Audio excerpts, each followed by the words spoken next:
and myself here today, and I am going to talk about. Hold on, let me make the screen bigger. There we go. I'm going to talk about transaction desk ins and outs. And I know we all use it. We all have certain ways that we do it.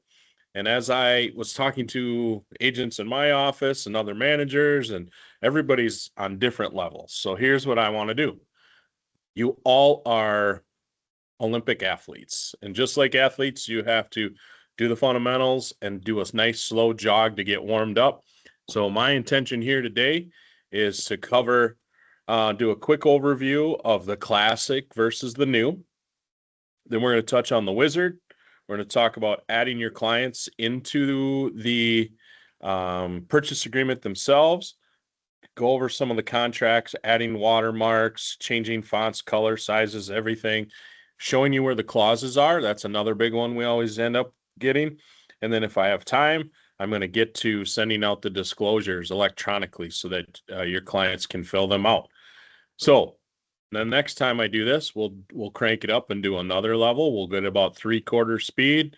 And then week 3 is going to be the really great big stuff, the big nuggets. So with that, I thought I would dive right in. Any questions so far? All right. So I wanted to quickly start with just like I said, an overview. And I really wanted to touch on, let me move this thing here. Really wanted to talk about creating a transaction. You all know how to do that. I know you do. But you start one right here. You go to create. You pick the classic and the new. Right now, the new doesn't have a whole lot in it. It's called transact. There's not a whole lot in there. There's the state forms, but there aren't many Edina Realty forms on there. Transaction desk is sunsetting. I don't know why. Everybody likes it. Everybody's used to it. But Lone Wolf is going to eventually start to push everybody to transact. I'm not going to go there yet today. We're just not close enough. I've been told Q4, when things start to slow down for us, that we might make that push. But for right now, we're going to concentrate here on the classic version. Again, keeping it basic, but you name your file. My particular one, I'm just going to call it the class today, put a date on it, obviously, and 26. Your templates. You should know that we have the templates already ordered with all the Edina Realty forms. You can see that Duluth and Virginia have their set. Edina's created a buyer packet. There's the Edina representation packet. There's also a listing packet. Setting up your own packets and doing your own templates will be in the coming weeks. So we'll stay away from these for right now. But today I'm going to do a buyer packet. I can click in. You can source this where you want the information. Typically, I'm not going to do that right now, but I am going to really plug the wizard. I really like the wizard. Some of you may or may not use it, but it does help here. So then you hit create. And then from here, if I was just meeting Stone Cold, somebody brand new, I just haven't met haven't met them, going to do a consultation, things like that. I'd just skip right through this. The one thing I wanted to point out here is how you can add them to your contracts, and you do that right here and it makes it easier in here as opposed to when you have to do it in AuthentiSign. So from here, I'm going to add my client's name. I'm going to go add existing contact, and Travis is going to buy a house today. Okay, thank you. All right, so I loaded him. I hit add. Now you need to assign what his role in this is going to be. He is going to be the buyer. Now, because he was in my contacts already, he already shows up. He's ready to go. If I wanted to add his legal name, like Travis, I don't know what his middle initial is, but today it's M, Travis M. Peltier, he's going to get right in here and do that. I hit save, and he's automatically loaded. As I keep going through, hitting next, I have all of my documents that I need right here. Thank you, Edina Realty OAs. They put all of your possible forms that you will need in this transaction template. Okay, so when I say it's already preloaded, I want to just give an example. So let's go to the right to represent the buyer. There he is. Okay, it's already filled in.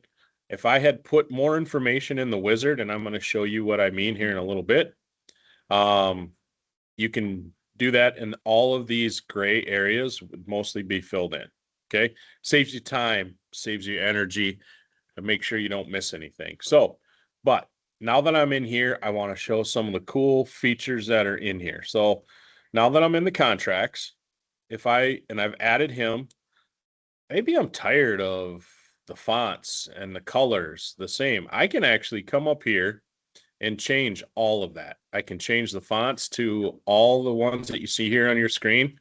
I'm a Helvetica bold kind of guy, so I can do that. But let's say I want to change out colors. Maybe I'm doing a counter offer addendum or something, and I just want to be different. I can come and choose the colors right here, and I can be red, I can be gray, I can be yellow for that fact. If whatever I want to do, I can do that right here. For some people, you can change if you come in here for all people, but if this is your jam, if you want to make sure everything's on the left side or the right side or in the middle, you can do that as well. And also, if I just want to do all capitals, I can do all that. Whatever you change this screen to, everything else will be the color and the font that you want. Any questions here? Would you have to open up that lock that was on there to make that permanent? Correct. The lock is open. So for those of you online, he was asked me about the lock. What this means is that it's open and I can make the changes. By locking it means that every time I come in here, it's set to do this. So good question. So you've got this. I'm going to jump ahead and show you, let's say this is a consultation. You're meeting with your buyers or sellers. You can come in here and actually put in draft or confidential as you're trading emails back and forth. Or let's say you're doing that consultation and you don't want to scare them with the paperwork right away, but you show them how you fill it out. You can put the watermark in here. You can put draft, you can put confidential, or you can remove it altogether. Just had this come up just the other day here in the office as they were sharing documents back and forth. So that's a cool feature. If I want to just remove it, I come down here and go boom, and it's gone. The other one that I want to really touch. That's a great tip, Nate. Very good. Good. Thank you. Thank you. The other one that I really want to touch on is the clauses. We don't get in here enough, and it's starting to come back, but our amazing legal team has put in clauses for you to use as you're writing your purchase agreements for situations and scenarios that they run across and really kind of get asked about all the time. So they have built your clauses out. Now, when you put in a clause, you need to highlight where you want it, and it's usually at least 2 lines or longer. You know how this is opened up? So you come up here to the clause and you go office clauses. This is what our attorneys have put together for clauses and for you to use. You may have your own. You could build yours out right here. But for this class, I'm just going to show you these. There are a ton of wonderful clauses, so well thought out, and they're bulletproof because it's our legal team. We've got homeowners insurance. We've got an appraisal clause that's seller friendly. We have an appraisal clause that is buyer friendly.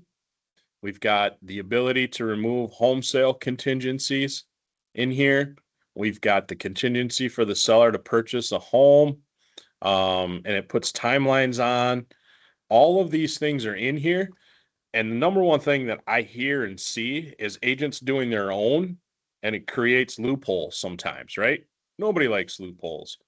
Our attorneys have seen those loopholes and said, well, here, this is a benefit to you.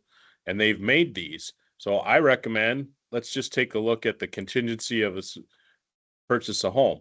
You're starting to see this. This just came up twice already in my office where the sellers want to go find the home of their choice. They want to make their listing their home contingent. So we've already got language out here for you. So rather than reinvent the wheel, use the clauses that are here. They're bulletproof. I don't know why I have 3 escalation clauses. All 3 of them are the same. But you have non-refundable earnest money, property taken off the market, radon mitigation system. Our legal department must see situations that arise from this, so they've made some language. The sale of a rental property. This actually talks about all the leases that are in play and so on and so forth and how that's all divvied up. Great, great spot for you to use to your benefit. Okay, so I've covered clauses, I've covered fonts, I've covered colors, size, watermarks. Any questions so far?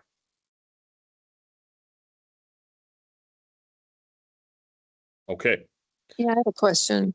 hit it. How often do you see people using different colors, and do you recommend that for any legal reason? I'm starting to see more colors actually, especially when there's a couple of counters going back and forth.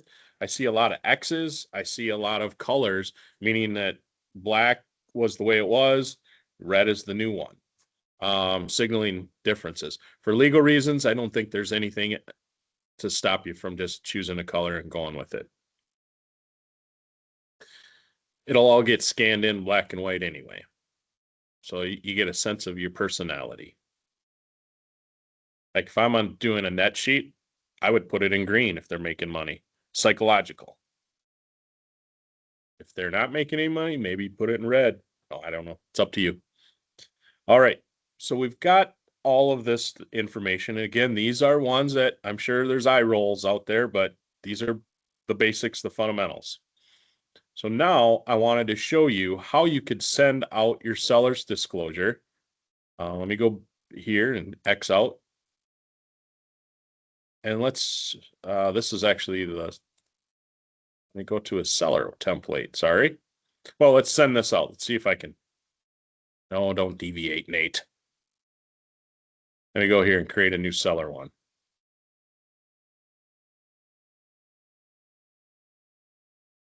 I want to use listing.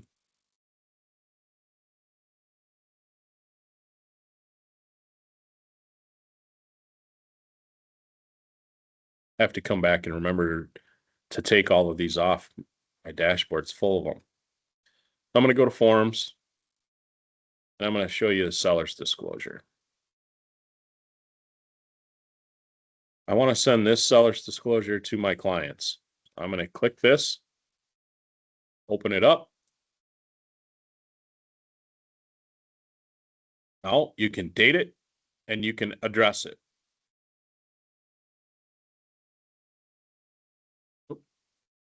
Type too quick here. That's all right. For Harrington Road, that's what we'll do today. Now, you can address it. You can put the property address. The rest of this, do not fill out. Okay. Do not fill out. Let your clients. How do you do that? Perfect. You come up here to the file and you get down here. Oh, sorry. You get down into here. Oh, where did it go? Right here, the send. And you want to email it to them. You hit email. You pick the form that you want to send out. You hit OK. It's going to open up. You get a chance to add their email address in here. So let's go Travis Peltier.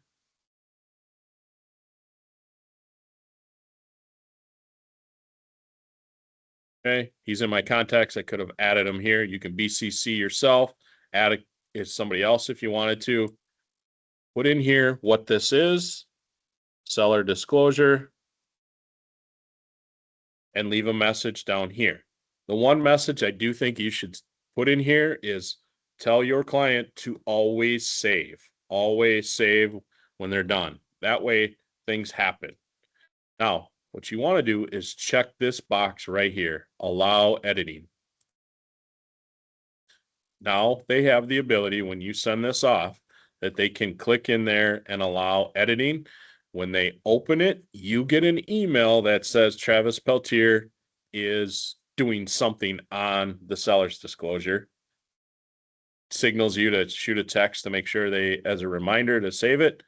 But when it's all, and then you get whatever they save, you get where they're at in that process. When they're all done, they're all done. You get that one. If they're halfway done and save it, you get the halfway completed version.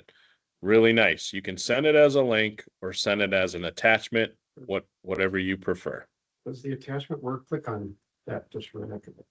It, Yeah. It. Oh, it does not. Yep. Thank you. So you have to send it as a link. Thank you, Brad. You always got my backside. I appreciate that. So you've got this right here and you just hit send and it's gone. That is how you send a seller's disclosure. Comes back nice and neat and typed. Any questions on that? Then you'll still have to send it back to them for a signature. Exactly. The question here is once I get it, yep, you get to save it, upload it into Authentisign for their autograph. Nate, how does that work? So they get that to fill out, then once they fill it out, they save it, but then does it automatically come back to us or do they have to forward it back to us? Nope. Great question. So you once they save it, it's always saved on your end as well. So the best thing, so when they finish it, they should let you know, hey, I'm all done. You can sign into your Authentisign, or sorry, your transaction desk, go to the seller's disclosure, and it'll be all filled out just the way they did it. Then you have to save it, upload it into the pen, and send it out for autographs. Cool. Yeah. All right. Now, the next one that I'll talk about here before my time is up is I want to make sure, because this just happened to me the other day. I caught an agent in our resource room hunting and pecking, and I could tell they were frustrated. And they were filling out the entire purchase agreement. And I just wanted to show you a quick tip, and maybe you're already doing this. If you are, awesome. If you're not, here's the aha moment. So we're going out to Wyzetta, and Brad wants to buy this house. He's my client. I that where can you- come in. What's that? All right. I can come right here. As long I have this property up, I can click right here. And dun, dun, dun, dun. This whole transaction is going to pop up and it's going to give me everything that I want. I don't know why it didn't open up in, oh, I know why, because I have it open already for class. Let me close some things out. I'm going to come in here and go, yep, this is the property. I want to save you some time. And it's going to open up into all of the documents that you need for this particular property. For some reason, it did not open up into the wizard. Gosh, dang it. But when the wizard's in there, again, the more you fill out in there, the more it will be filled out into the purchase agreement. So it saves you time, energy, and making sure all the I's are dotted and the T's are crossed. So I'm going to go to my forms and let's just take a look at a PA here. Nate, I think you can just type or hit the wizard button at the top right. If you wanted to. Let me go back. Talk to me, Goose. Where? Oh, right here. Yep. Oh, thank you. You are Goose in this situation. Thank you. Not really. So once you're here, thank you. This actually picked up. I just learned something. It actually picked up right where I left off. So you've got the 2 listing agents. Then I myself auto-populated. Then I added Travis. Now I've got all my documents in here. Okay. So this will save you time, energy, and frustration if you can just auto load this. Again, use the wizard and fill everything out. You can put your earnest money in there. You can put, but here, yeah, it fills out the address, the legal description. We're gonna lowball this one at 7 million. Spells it all out for me. I just have to come in here and put the big rocks. Again, if I had put the closing date in here on the wizard, that would show up. Is not because Brad for this baby. So we're all good here, but you all understand what's here.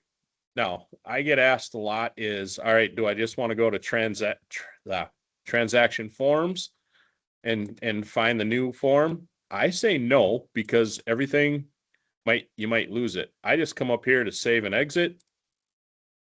And now I've got right back to my list in the same order that it was. And I can just keep plugging away on the forms that I need.